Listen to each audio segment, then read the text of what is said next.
বন্ধুরা, আজকে আপনাদেরকে আমি দেখাবো পাথরবেড়া গ্রামের শ্রীরামচন্দ্রের মন্দির। হোমগড় থেকে খুব সামনেই এই পাথরবেড়া গ্রাম।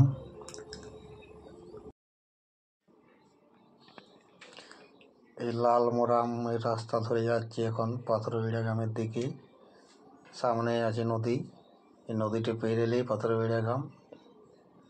আগে এই কাঠের ব্রিজটি ছিল নদী বেরোনোর জন্য, কিন্তু সেটি বর্তমানে ভেঙে যাওয়ার জন্য এর পাশে একটি রাস্তা করা হয়েছে। সেই রাস্তা দিয়ে এখন যাতায়াত করা হয়। পৌঁছে গেছি গ্রামে।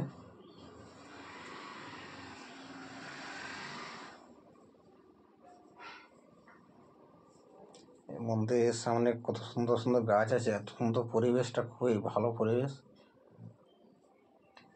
মন্দিরের ভিতর প্রবেশ করছি। দেখুন সামনেই গাড়ি পূজা চলছে, নতুন গাড়ি হয়তো কেউ নিয়েছেন, তিনি পূজা দিচ্ছেন।